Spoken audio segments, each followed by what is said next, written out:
I'd like to say a Dvar Torah on parshes Kitzetzei.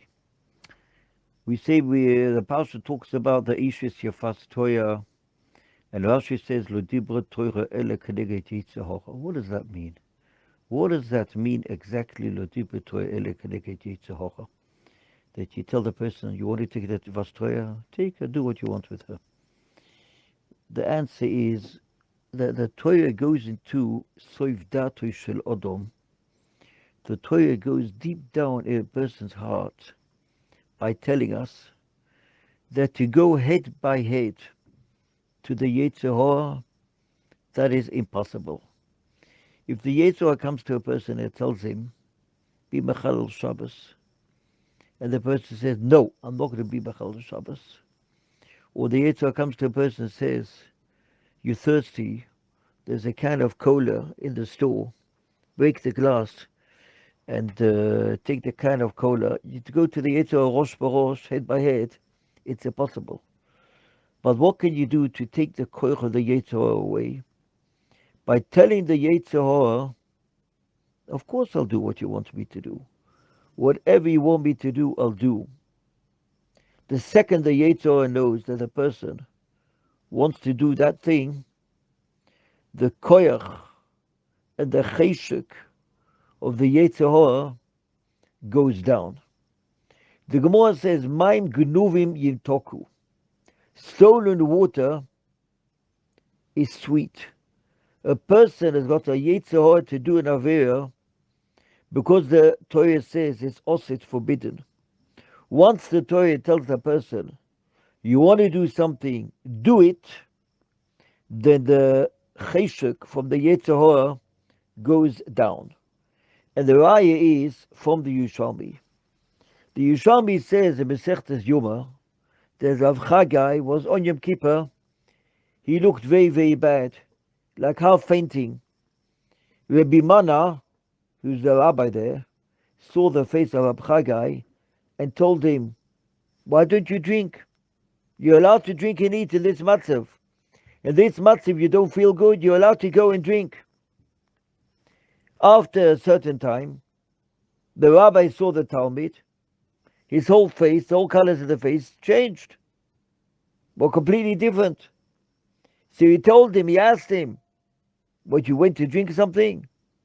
So Rabbi Chagai told him, the second you told me that I am mutter to go to drink, the second you told me I am permitted to go to drink, the Yetzer Hara went away from me. Which means the Yetzer Hara comes to the person when the thing is osur, when it's forbidden. If you tell the person, you want to do this Avera, do it. You don't have to do it today, you can do it tomorrow. You can do it whenever you want. So the Yetzer Hara goes away from the person. In this parsha which we see about Eishes Yafas Torah, the person goes to the army. He goes to war. And he sees in the war this girl. And he said, Baba, I'd like to take her. I really have to take her. She's over here, I can't not take her. I've got a big cheshek, yes, to take her. So the Torah says, Lo dibra Torah ele keneget Yetzer Hara. Of course, the Torah wants to tell the person, you mustn't do it. But the shaila is, the question is, how do you talk to the person? How do you explain to the person? How do you go into the person's shoes? How do you explain him every single thing about the Indian, what you are, yes, supposed to do? Of course the person mustn't eat chazar. Of course the person mustn't be mechal Shabbos. Of course the person mustn't do this Indian oasis vastoya. But if you tell the person, no problem, you want to take her, take her. But there's a way about taking her. You have to make the nails long, you have to shave off the hair, you have to do a bunch of other things. Once your person says you have to change the color of the person, change how the person looks like and everything, then the whole cheshek goes away from the person. Like the Gemara says in Masechtas Kiddushin, someone's got a Yetzer Hara to do something. Person says, Yilbash Shoirim, you wear black clothing, you go to a place where people don't know it, don't know who you are, do the Avera. Why? Because once the person changes his clothes and goes to a place where people do not know him, the whole cheshek of the Yetzer Hara goes away. A Yid always stays a Yid. A Yid is allemal a Yid. You cannot run away from the Yiddishkeit. I once met for some which is not from in the mountains of the Austrian Alps, and he was making the chairs nicely on Sunday morning. I went up to him and started to talk to him in Hebrew. He didn't answer. I spoke to him again in Hebrew. And then after quite a few minutes, he answered me. He said, "How do you know that I'm an Israeli?" So I told him, "I can see on your nose." And I asked him, "Tell me, you have any kesher with HaKadosh Baruch Hu?" So he says, "I want to tell you the truth.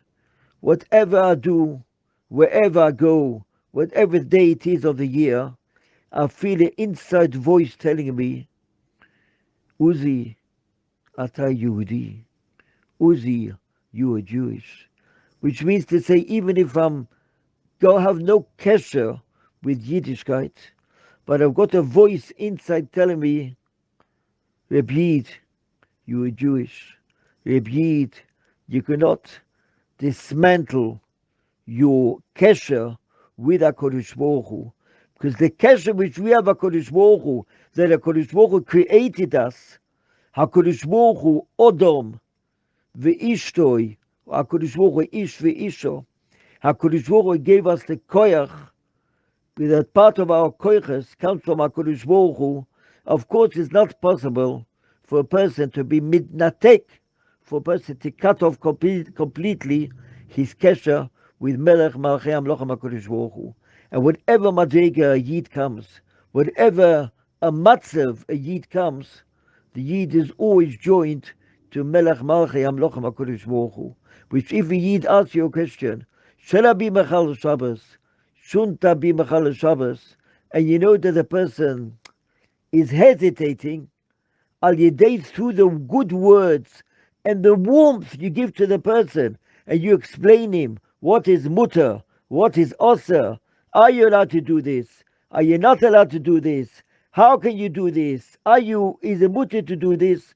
Through explaining the whole Torah and the mitzvahs to every Yid, how do you explain it? How do you pass it over? Then of course, Be'ezrat Hashem, all Klal Yisrael will be choize b'tshuva shlema, shul be zocher to have a wonderful Shabbos, simchas, nachas, gesund, and siyata d'shmaya. Kol tuv, good Shabbos.